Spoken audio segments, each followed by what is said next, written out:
Welcome back, sinners.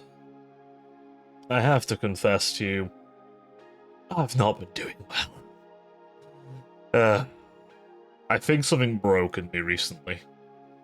I'm not sure what it was. At least when it comes to day job, something has utterly broken inside of me and it is irreparable, I feel. I am well and truly burned out of it. As for the creative side of things, I would like to confirm I've not burned myself out of that. I had my burnout and I've come back from that to a point. But my professional burnout, from a day job perspective, burned. Burned to a crisp. As for this one, as for my hobby, my creativity side, I don't think I've burned out of it just yet. I think I've come back to that burnout now. So, I've been having a little think. Obviously, last time I recorded wasn't very long ago, so I may retread some topics, potentially. But I wanted to talk a little bit about what I've been doing. So, obviously, I've been mostly trying to relax after work, and trying to muster up some energy to do something creative, where I can. Or just relaxing. Tuesday I wasn't very well. And to be honest, recording this on a Wednesday in retrospect, I shouldn't have come into work today. I'm debating as I'm recording this now working from home the next couple of days, honestly. It was suggested to me and I shot it down, but the more I'm thinking about it, the more I honestly think, you know what, would it be so bad? Would it be so bad? Just not come in for a bit. Maybe it's good for my health, my mental health. But on to better news. I've been thinking and planning out a few ideas of mine. Little bits and bobs, mostly. Mostly been trying to keep my attention towards that is for the next Dark Heresy session. It should be a little more winded down. I've also been thinking of ways to change up how I run combats, because how I've been running them doesn't work. Not for my group, anyway. The dilemma I've come into is I have one character who can objectively punch disgustingly above their weight. And that is not the fault of the player so much as it's the fault of the system. Yes, the player chose to engage in that part of the system, but let's be real. If it's that easy to do, and objectively it's a really easy, cheap way to become very strong, why wouldn't you? Why wouldn't you? I can't fault them. I can't fault them for doing it. Why wouldn't you? You have one weapon with one trait, with a little bit of perk investment, and you're golden. You can one-tap most early to mid-level threats. You roll decently, which you're going to, because you're going to aim, because you're going to use the accurate trait. You're going to do that. Why wouldn't you? It's there. It's there. And it's just how the game's balanced. It's not well balanced. It's actually one issue I have with the system. It's actually something I think was done very well. I'll confess. I don't think it was done very well. And if I had to be completely honest with you, I well and truly believe that more could have been done from the designing standpoint to make accurate better. It should work more like Lance. However, this late in, changing it may be more hassle than it's worth. Definitely if I run another one, I've said many times before, it won't work that way. I will not allow it to. It's just too good. Like, here's the thing as well. At some point, they will come across someone else with a sniper rifle, and that will be terrifying for them. As it should be, in many respects, but also, they hit way above what any other weapon of the same rarity can hit. It's just a fact. They do. So, I've been thinking of how to do it differently. Without adjusting... Basically, I've been trying to figure out a way to do it properly without compromising the player enjoyment.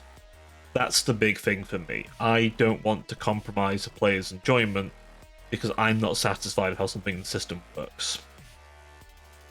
Obviously, If I really can find nothing, I will have to talk. Like, hey, look, I'm going to have to change this. It just doesn't work for me. But obviously, if I have to go that route, I will offer them a respec, because it's only fair at that point. So they did build a lot of that into their character. I don't think any of my methods of changing it would grossly break things too much. And, you know, I can find workarounds to buff things if needed, but point is, it's one of those things as a DM I've had to kind of contend with. It's like when the paladin can one-bang stuff, or the rogue gets so good at the sneak attack that it's like, okay. But at least in those systems, there are also creatures that objectively can do stuff against that. And also, it takes way longer for a rogue to get that strong. Now, yes, I gave them way too much XP early on. That is one thing I regret how much I gave. What I'm giving them now is way more in line. But I was trying to, like, rush them a little bit, because I wanted to give them, like, that oomph, that pizzazz, that, you know, because it's been streamed, right? I think I got too worried about rushing things along for the sake of it being streamed. I should remember it's still a campaign. So, but it's my first time streaming a campaign, so I think that's some lessons learned, and I think that's positive. I can come back and say, yeah, I've learned something from that. And here's the thing, I can take that to my next campaign. I always learn something every campaign. I always learn something.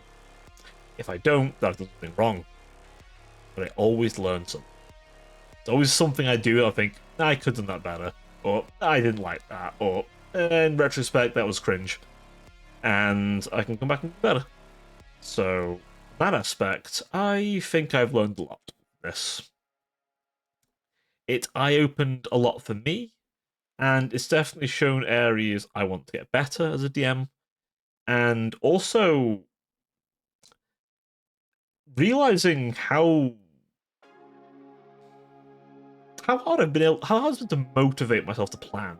I've done a lot of last minute constantly. I quite often do last minute stuff, and I both don't like it, but I appreciate myself for being able to do it. If that makes sense. I am happy that I can do it and make it feel like I haven't rushed it, but I feel it, because I know I've rushed it. That's the one thing I'm like, there are things I wanted to do different. The campaign definitely has gone in a direction I wasn't anticipating, but I had to do.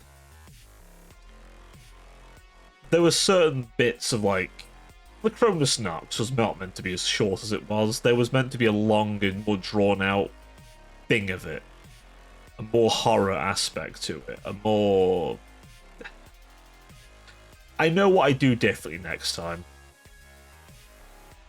I know what I'll do different next time. And there are things I saw early on that I should have thought, that could be a problem later. But, hey, you live and you learn, right? You live and you learn. So, those are little things that I've been thinking on quite a bit. Other than that, I've been painting my Chaos Knights, as you probably will see from last time's video. Hopefully you enjoyed that. I will, if I feel up to it, paint a bit more. I mean, I'm going to paint them obviously more. They've got more to be done on them. I either want to put more transfers on them, or I want to paint some, like, sigils on them and stuff. I'm not going too crazy with the decals, because it's like, when it comes to Lil Knights, there's not going to be as many. But maybe the odd symbol here and there. Maybe I need to, like, use some Blood of Bloodguard and draw some, like, I want, like, a tally mark on the knee pads, for example. You know, just, like, just to etch it on, you know. I kind of like the idea of that a little bit. That's one thing I would like to do. Like the Chaos Knights, and House Herpetrax is objectively chaos as hell. Like, they've never served the Imperium, so I like the idea of going hard in that. I've been thinking as well whether I should jump into getting the Knight Lancer first, or if I just get a Chaos Knight box first, and then get the Lancer. my logic being, there's going to be a lot of bits and bobs I can use from the Chaos Knight box on the Lancer.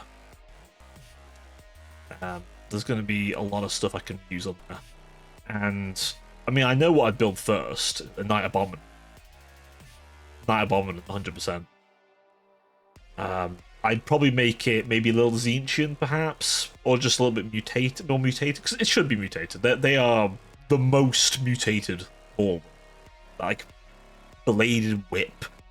The fact they can project psychic powers. It's a weird one, though, because it uses a really advanced weapon. It's just a strange feeling, but at the same time, I like the Volkite Combustor. As much as it might not be the best weapon, I don't care. The image in my head of that thing firing molten beams that disintegrate things just appeals to me. It's for killing them guys. And light vehicles. The tentacles are more there if anything gets dumb enough to be close to it. Hopefully they bring back a psychic phase so it can actually utilize its psychic might. That'd be nice. Games Workshop. Fuckers. But yeah, it's a thing I've been thinking about. But at the same time, the Lancer's pretty cool, and I have a lot of ideas for it. The more bloated, beefy boy. But again, it's something I've been thinking on a little bit. Other than that, I have been engaging in my other little passion, theory crafting ideas for designs, because I like to think about my design and how I might look of ways. It's a thing I like to do. Don't worry, I'm not changing anything anytime soon. But I like to engage in it. I like to theory craft, because I like thinking about this sort of stuff. If there's anything that would push me to be actually getting half decent at art, it would be wanting to visualize it. I always want to visualize stuff, but I don't want to throw money constantly to do so. Obviously, if I'm really passionate about doing so, then I do, just to get the design at least. But it's something that... It's one of those. I'm careful to do it because I know if I really like it, I'm like, oh, I really want this model. And I shouldn't. But it's a little thing I engage in. I just see something, I'm like, ooh, that interests me. And then I collect it, click the image. Little thing I do. I always do it, all the time. If I see something cool, I'm like, I'm gonna grab that for later. It's a passion of mine. It's a passion of mine, and I am mildly obsessed with, what can I say, I'm obsessed with my own concept a little bit, so I like to dig into it a little bit. It's a little obsession of mine that I'm careful not to overly engage in, but I do enjoy doing so. Other than that, I recently saw someone on Twitter, I think the name escapes me and it annoys me, but they have a really cool, interesting, thematically like kind of corporate, but quite like dark fantasy as well, a bit sci-fi, looks really cool. Bit of like occultism stuff. And just some of the nitty-gritty stuff they do with their lore. I'm like, ooh, yes. Just little things like this agency that they've done in their lore is like, it's like a spray can of like human blood and bone like fragments that they use in rituals if they need to on emergencies, right? I'm like, they're like, I don't know if anyone cares about this, but this little detail, I'm like, no, I love that detail. Like, it's what gets me into a set. Like, I'm not lying when I say that a little bit of detail gets me into a setting. I like to think about the small details a lot. I like to think about it a lot. Like, I mean, it's something as simple as, you know, the bladed hands of my model. I think about that. I'm like, why would she have bladed hands? Quite simple. They can become razor sharp to cut through a demon. You know? There's been times where I've been like, I would love to be able to better depict having like panels on my arms to store like micro missiles and shit. And just things and use, because, you know, my setting, a cyber angel isn't there to just look pretty. It's also there to beat the shit out of a demon. You know, a very messed up cyber demon, mind, but still. The point is, I think about this sort of stuff a little bit, you know? I try and think about it a little bit. Like, why is something there? Like, why the wings? Why do I have so many wings? and it's because Baronzar's a Seraphim. That's what rank she technically is. She's a Seraphim. So, at least 6 wings to demonstrate Seraphim. The holographic wings are due to the module used for flight that powers the whole body. You know? I think about this stuff. Why is she a woman? Because the guy that she was before had his mind moved into her body after the original owner of this body got kind of brain damaged due to demon attack. And broken guy, woman who's intact, but her brain's basically gone because basically hit really hard, but the brains went mush. Put one into the other, bada bing, bada boosh, add some cyborg stuff, and then later further augment because, you know, necessities. The scar isn't just the show, it was gained for a reason. And, yeah. I don't talk about my lore much. I used to do videos about it, and sometimes I wonder if I should go back to it.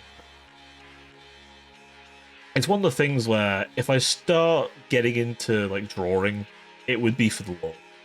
Like, little things like a transport vehicle, like a weapon, or maybe eventually even just a full-on, like, picture of me or another Cyber Angel, you know?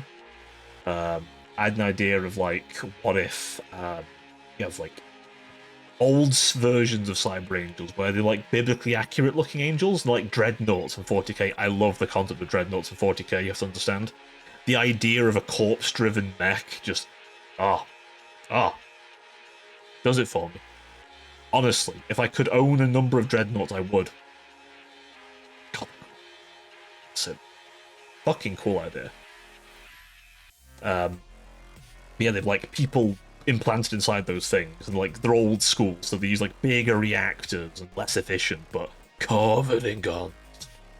And they're warped in for serious shit, but they're sleepy as all hell. Whereas more modern ones, like myself, are, you know, more efficient and smaller, and can have small weaponry.